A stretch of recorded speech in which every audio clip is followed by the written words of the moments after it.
அன்பார்ந்த எனதருமை யூடியூப் நேயர்களுக்கு வணக்கம். ஒரு மனிதனுடைய ஜாதகத்தை பார்த்தவுடன் அவன் எந்த இடத்துல அதிகமான எனர்ஜி கொடுக்கணும் அப்படிங்கிறத கண்டுபிடிக்கிறது எப்படி? ஒரு மனிதனுடைய ஜாதகத்தை பார்த்தவுடனே என்ன சொல்லலாம்னா, இவனுக்கு இதன் மூலமாக தான் பிரச்சனை, இவன் மூலமாகத்தான் பிரச்சனை, இந்த இடத்துல தான் இவன் பிரச்சனையை சந்திப்பான் அப்படிங்கிறதை எல்லா மனிதனும் தெளிவாக தெரிந்து கொள்ளணும். அப்ப தெளிவாக தெரிந்து கொள்ள வேண்டும் என்று சொன்னால் அதை எப்படி கண்டுபிடிக்கிறது? அந்த கண்டுபிடிக்கிற ரகசியத்தை தெரிந்து அதை தீர்ப்பதற்கு என்ன வழின்னு கண்டுபிடிச்சிடணும். தீர்ப்பதற்கு என்ன வழின்னு சொல்லணும் இல்லையா? அப்ப ஒரு ஜாதகத்தை எடுத்த உடனே முதலில் பார்க்க வேண்டியது சனி எங்க இருக்காருன்னு பாரு. பிரச்சனை அவர்களுக்கு அதுதான். சனி அவர் என்ன ஆதிபத்தியம் இருந்தாலும் சரி, அவர் உட்கார்ந்து இருக்கிற இடத்துல என்ன சொன்னா, நீங்க அதிகமான எனர்ஜி கொடுக்கணும். கர்மா என்பது சனி உட்கார்ந்து இருக்கிற இடம் தான். அப்ப அந்த சனி உட்கார்ந்து இருக்கிற இடம் உங்களுடைய லக்கணத்திற்கு என்ன இடம் அப்படின்னா, 1ஆம் இடம் என்று சொன்னால் லக்கணம் எப்பயுமே குழப்பம்தான். 2ஆம் இடம் என்று சொன்னால் தனஸ்தானம் பிரச்சனையாக வந்துடும். என்னுடைய நண்பர் ஒருத்தர் இருக்கார், லக்கணத்துக்கு 2ல சனி, கர்மா அங்கதான். அப்ப எவ்வளவு வந்தாலும் என்ன சொன்னாலும் காணாது, எவ்வளவு வந்தாலும் காணாது அப்படிமா. எத்தனையா பிள்ளை வச்சிருக்க, பிள்ளை இல்லாதவனுக்கு எவ்வளவு தூரத்துக்கு போராடுற அப்படின்னா, இல்லைண்ணே அப்படிப்பாரு. 3ஆம் இடத்தில் சனி இருந்தால் புகழ் கீர்த்தி அடையணுங்கிற ஆசை இருக்கும், அதுக்கு நிறைய செலவழிக்க வேண்டியது. 4ஆம் இடத்தில் சனி இருந்தால் மனை வண்டி வாகனத்தால் என்ன சொன்ன நிறைய பிரச்சனைகள் வரும். 5ஆம் இடத்தில் சனி இருந்தால் குழந்தைகளால் பிரச்சனை, குழந்தைகளுக்காக நிறைய இன்புட் கொடுக்கும். 6ஆம் இடத்தில் சனி இருந்தால் நோய்க்காக நோய் வந்துடும், கடன் வந்துடும், எல்லாம் வந்துடும். 7ஆம் இடத்தில் சனி இருந்தால் மனைவி, தாயே நீதான் தாயே அப்படிங்கிற எவ்வளவுதான் அவளுக்கு என்ன சொன்னான நம்ம அள்ளி கொடுத்தாலும் கடைசியில் என்ன சொன்னான் நிறைவு என்ற ஒன்று இருக்காது. 8ஆம் இடத்தில் சனி இருந்தால் என்ன வரும்? வட்டிக்கிட்டே இருக்கணும். கடன் பிரச்சனை, ஏதாவது குழப்பம் வரும். 9ஆம் இடத்தில் பிரச்சனை. 9ஆம் இடத்தில் சனி இருந்தால் தந்தைக்கு நீ எவ்வளவு செஞ்சாலும் நான் ஒன்றும் செய்ய மாட்டாரு. ஒரு கோயில் குளங்களுக்கு போய் எவ்வளவுதான் அர்ச்சகருக்கு போய் தட்டில் போட்டாலும் இவ்வளவுதானே போடுறீங்கோ அப்படின்பாரு. ஆமா, எவ்வளவுதான் போடுறீங்களா, என்ன கூட கொஞ்சம் கொடுக்கக்கூடாது அப்படின்பாரு. 10ஆம் இடத்தில் சனி இருந்தால் வேலையால் பிரச்சனை, வேலையில எவ்வளவு நீங்க பார்த்தாலும் உங்களுக்கு உயிர் எடுத்துக்கிட்டே இருப்பாங்க. 11ஆம் இடத்தில் இருந்தால் உங்களுடைய அபிலாசைகளில் எவ்வளவு அபிலாசைகள் லாபஸ்தானம், காரிய வெற்றியில் ஒரு சுணக்கம் இருக்கும். 11ஆம் இடம் என்பது என்னை பொறுத்தளவில் அது ஒரு உபய காலத்தனம். அந்த மாதிரி 11ஆம் இடத்துல உபய காலத்துல இருந்து அவளுக்கு எவ்வளவுதான் போய் தப்பா எடுத்துக்காதீங்க, எவ்வளவுதான் நம்ம ஒரு நட்பு ரீதியாக செஞ்சாலும் தீர்வே இருக்காது. 12ஆம் இடத்தில் சனி, நிம்மதியான தூக்கம் இருக்காது. எவ்வளவு அல்வா போட்டாலும் என்ன சொன்னாலும் அந்த இடம் நமக்கு திருப்தி இருக்காது. விரயத்தை கொடுத்து கொண்டே இருக்கும். அப்ப ஒவ்வொரு இடத்தில் சனி இருக்கும்போது அது சனி என்ன ஆதிபத்தியம் உடைய லக்கணத்திற்கு என்ன ஆதிபத்தியம் உடையதோ அந்த ஆதிபத்தியம் உடையதில் நீங்கள் என்ன சொன்னா அதிகமான என்ன சொன்னா கர்ம பலனை அனுபவித்து கொண்டே இருப்பீர்கள். அதன் மூலமாக உங்களுக்கு ஒரு கஷ்டம், ஒரு மனம் அலைபாய்ந்து கொண்டே இருக்கும். அந்த மனம் அலைவாய்ந்து கொண்டே இருக்க சனி என்ன சொன்ன அதிகமான குளிர்ச்சி உடைய ஒரு கிரகம். அதிகமான குளிர்ச்சி இருக்கிற பிரதேசங்களை பாருங்க, எப்படி இருக்கும். ரொம்ப என்ன சொல்லலாம்னா அதுக்கு உண்டான நிறைய சொட்டர்கள் போட்டு நீட் பண்ணி கரெக்ட் பண்ணி நிறைய நம்ம என்ன பாதுகாப்பை தேடக்கூடிய ஒரு நிலைமையில தான் இருக்கும். குளிர் அதிகமா இருந்தா நீங்க பாதுகாப்பு. காலையில ஒரு காலத்துல வாக்கிங் போகும்போது என்ன சொன்னா, மார்கழி மாசம் யாருமே இப்ப வாக்கிங் போறது இல்லை, ஏன்னா அவ்வளவு குளிர் அடிக்குது. கோடை காலத்துல பாருங்க ஜாலியா 5 மணிக்கு கிளம்பிடுவாங்க. அப்ப இந்த ட்ரைய வந்து கொடுக்கறது யாரு அப்படின்னா கர்மக்காரனாகிய சனிதான். அப்ப இந்த கர்மக்காரனாகிய சனி இவ்வளவு தூரத்திற்கு வந்து ஒவ்வொருத்தருடைய வாழ்க்கையிலும் எந்த இடத்துல உட்கார்ந்திருக்கிறாரோ அவர் வந்து அந்த செயலை வந்து இன்று வரை செய்வார், நாளையும் செய்வார், நாளன்னும் செய்வார், நாளன்னும் செய்வார். அப்ப இதை எப்படி தீர்த்து கொள்வது? ஜோதிட சாஸ்திரத்தில் ஒரு வழி சொல்லியிருப்பாங்க இல்லையா, தேர்வு அப்படிங்கிறது ஒன்று வழி இருக்கத்தான் செய்யுது. இல்லாமல் வந்து எனக்கெல்லாம் 5ல சனி. 5ல சனின்னா இன்னைக்கு வரை குலதெய்வத்திற்கு வந்து என்ன சொன்னா கப்பம் கெட்டிக்கிட்டே தான் இருக்கேன். மாசம் நாளை கடைசி கரெக்டா கொடுக்க வேண்டிய காசை வந்து என்ன சொன்ன கொடுத்து விட்டு பிரசாதத்தை வாங்கிட்டு வரணும். 5ஆம் இடம் என்பது குலதெய்வம் இல்லையா. பூர்வீகத்தில் ஒரு வீடு இருக்குது, விளக்கு பொருத்துறதுக்கு வந்து என்ன செய்ய, இதெல்லாம் உங்களுக்கு எது சொல்றேன்னா பெருமை இல்லை, அது எப்படி ஃபங்க்ஷன் ஆகுது. பூர்வீகத்தில் ஒரு வீடு இருக்குது, யாரும் இல்லை, யாருக்கும் வாடகைக்கு விடலை, ஆனால் அதுக்கு விளக்கு பொருத்துவதற்கு மாதம் 3500 ரூபாய் ஒரு ஒன்று விட்ட தங்கச்சிக்கு விளக்கு பொருத்திடுவாங்க. என்னையெல்லாம் வாங்கி கொடுத்துருவோம், அது வேறு விஷயம். சம்பளம் ஒரு அவர்களுக்கு ஒரு தோதுக்கு வரும் இல்லையா, அப்படின்னு ஒரு சம்பளம் 1ஆம் தேதி 2ஆம் தேதி 3ஆம் தேதி வீட்டில் இருந்து ஜிபே பண்ணிவிட்டு. அப்போ பாருங்க 5ஆம் இடத்து சனி என்ன செய்யுது, இருக்கிற பொருளுக்கு வந்து நம்ம வந்து என்ன சொல்றான்னா வந்து விளக்கு பொருத்துவதற்கு வந்து ஒரு மாச வாடகை கணக்கா 3500 அனுப்ப வேண்டியது இருக்கு. குலதெய்வத்திற்கு வந்து ஒரு 2500 ரெகுலரா அனுப்ப வேண்டியது இருக்கிறது. ஒரு ஃபங்க்ஷன் ஆன நேரத்தில் வந்து என்ன சொன்ன குலதெய்வத்திற்கு ஃபோன் பண்ணிடுவாங்க, அண்ணே பண்ணதானம் பண்றோம், உங்களால முடிஞ்சதை செய்யுங்க அப்படின்றோம், உரிமையோட கேட்பாங்க. அப்போ ஒரு 10,000 செலவழிக்க வேண்டியது வரும். இதெல்லாம் 5ஆம் இடத்துல 5ஆம் இடம் சார்ந்த விஷயத்தில் அழகாக அது வந்து என்ன சொன்னா செய்ய வேண்டிய வேலையை செஞ்சுட்டே இருக்கும். இதே மாதிரி ஒவ்வொரு இடத்தில் உங்களுக்கு எந்த இடத்தில் சனி இருக்கிறதா அந்த இடத்தில் வந்து நீங்கள் வந்து என்ன ஒரு அவல நிலையை அனுபவித்துக் கொண்டு இருப்பீர்கள் என்று சாஸ்திரம் சொல்லுகிறது. இதுல ரொம்ப கொடுமையானது, லக்கணம் 4, 7, 10 சனி இருந்தால் பிச்சு எடுத்துருவான். லக்கணத்தில் சனி இருந்தால், 4ல் சனி இருந்தால், 7ல் சனி இருந்தால், 10ல் சனி இருந்தால் உங்களுடைய வாழ்க்கையை வந்து ஒரு புரட்டி போட்டுருவோம். ஏன்னா ஒரு கேந்திரங்கள் என்பது என்ன சொல்றேன்னா நீங்களா வளர்ச்சி வருவது. இப்ப லக்கணத்தை வந்து என்ன சொன்ன, லக்கணத்தை யார் வளர்ச்சி வர வைப்பா? நம்ம தான் வந்து என்ன சொன்னா நீட்டா வந்து ட்ரெஸ் பண்ணி முகத்துக்கு சேவிங் பண்ணி நீட் பண்ணி கரெக்டா இருந்தா லக்கணம் நல்லா இருக்குன்னு அர்த்தம். 4ஆம் இடம் என்று சொல்லக்கூடிய சுகஸ்தானம், அதுல சனி உட்கார்ந்துருந்தா நிம்மதியா இருக்க மாட்டான். 7ஆம் இடத்துல வந்து சனி இருந்தால் நிம்மதியா இருக்க மாட்டான். 10ஆம் இடத்துல சனி இருந்தால் நிம்மதியா இருக்க மாட்டான்.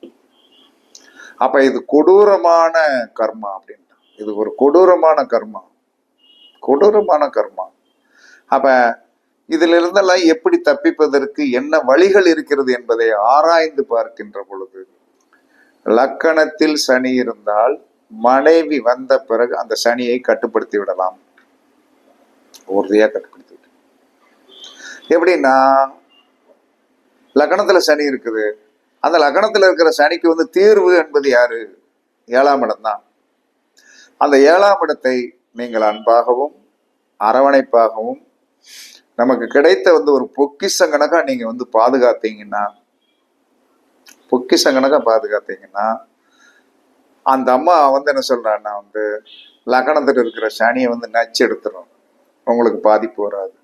எந்த ஒரு லக்கணம் எந்த ஒரு இடத்தில் சனி இருந்தாலும் அதற்கு 7ஆம் இடத்தில் இருக்கின்ற அந்த கட்டத்தில் இருக்கின்ற உறவு காரகத்தை நீங்கள் வந்து நன்றாக கவனித்தீர்கள், சனி வந்து சாப்பாயிருவார். அப்ப லக்கணத்தில் சனி இருந்தால் 7ஆம் பாவம் வருகின்ற வரைக்கும் கஷ்டம், 7ஆம் பாவம் வந்த பிறகு கொஞ்சம் தீர்வாகும். 2ஆம் இடத்தில் சனி இருந்தால் 8ஆம் பாவத்தை பிடிக்கணும்.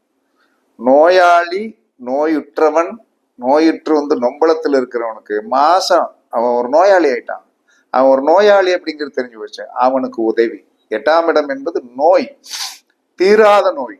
8ஆம் இடம் என்பது ஒரு தீராத நோய். அப்ப 8ஆம் இடம் என்பது தீராத நோயாக இருக்கின்ற காரணத்தினால் நம்ம என்ன செய்யறோம்னா அந்த ஒரு நோயாளிக்கு என்ன உதவி செய்யணுமோ அப்படி இல்லைன்னா ஒண்ணுமே கிடையாது. ஆஸ்பத்திரியில் வேலை பார்க்கின்ற கீழ்மட்ட தொழிலாளர்களுக்கு நீங்கள் உதவி செய்ய செய்ய உங்களுக்கு 2ஆம் இடத்து சனி வேலை அதோடைய வேலையை வந்து ஆஃப் பண்ணி விட்டுரும்.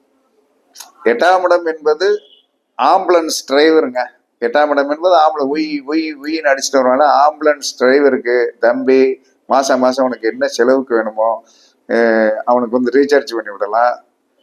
அவனுக்கு வந்து என்ன சொன்னான்னா வந்து குளிர்காலத்துல ஓட்டிட்டு இருக்கிறதுனால வந்து ஒரு கம்பளி எடுத்து கொடுக்கலாம், ஒரு சொட்டர் எடுத்து கொடுக்கலாம்.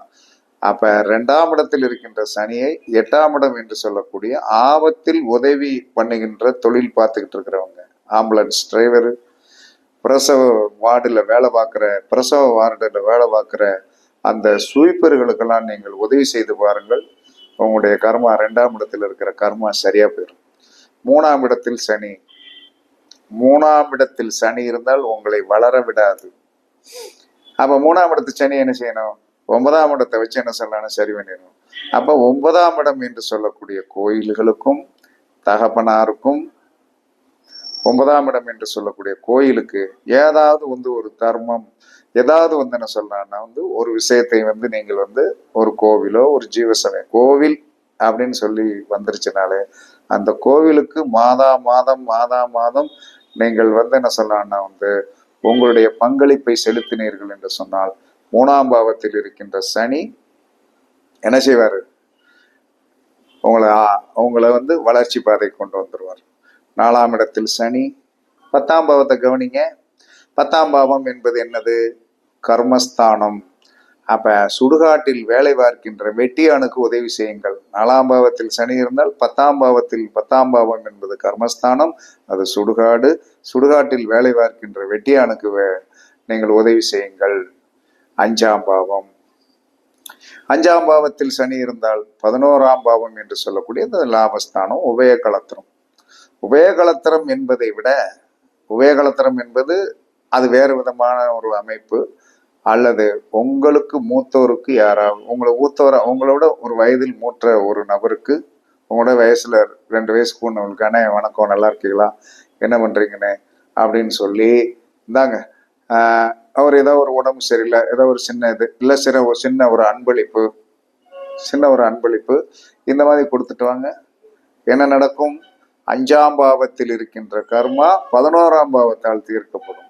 6ஆம் பாவத்தில் சனி இருந்தால் 12ஆம் பாவம் என்று சொல்லக்கூடிய விரயஸ்தானம், அது வந்து கட்டில் ஸ்தானம். யாருக்காவது படுப்பதற்கு பாயோ அல்லது ஒரு கட்டில் ஒரு மெத்தை எடுத்து கொடுங்கள். 6ஆம் பாவத்து சனி உங்களை வந்து பாதிக்காது.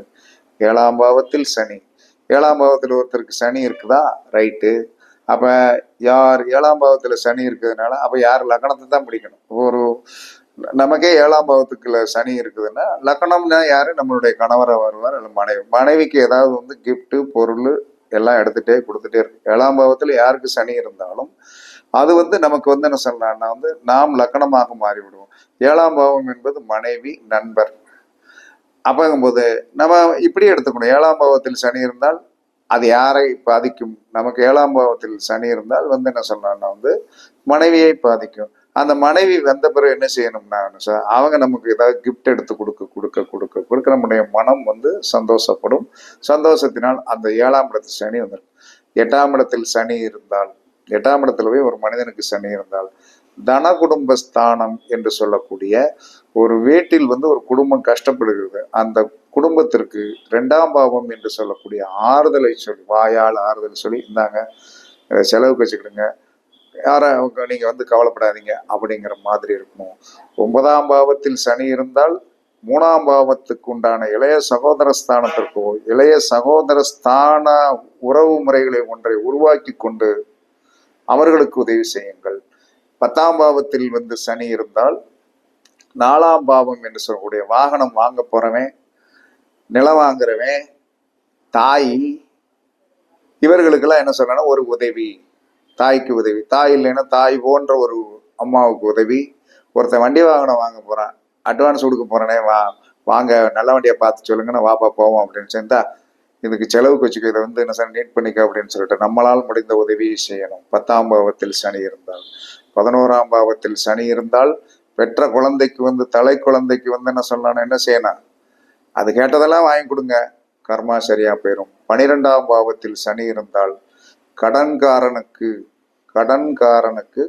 நம்மளுடைய 6ஆம் பாவத்தை சரி பண்ணணும். 6ஆம் பாவம் எவனாலும் கடன்ல வந்து வட்டி கட்ட முடியாம தத்தளிச்சுட்டு இருக்குன்னு தான் இதை வந்து வட்டியை கட்டிக்கோ அப்படின்னு சொல்லி வந்து என்ன சொன்னான்னா, 12ஆம் பாவத்தில் சனி இருந்தால் யாருக்காவது அன்னதானம் செய்யுங்கள். வயிற்று 6ஆம் இடம் என்பது வயிறு. அந்த அன்னதானம் செய்ய 12ஆம் பாவத்தில் வந்து இருக்கின்ற சனியோடைய பாவ கர்மா நம்மளை வந்து என்ன சொன்னா ஜெயிக்க வச்சிரும். இவ்வளவுதான் ஜோதிடம், இவ்வளவுதான். இதுக்கு போய் நம்ம வந்து என்ன சொன்ன பதட்டம் பதட்டம் பதட்டம் இருக்கக்கூடாது.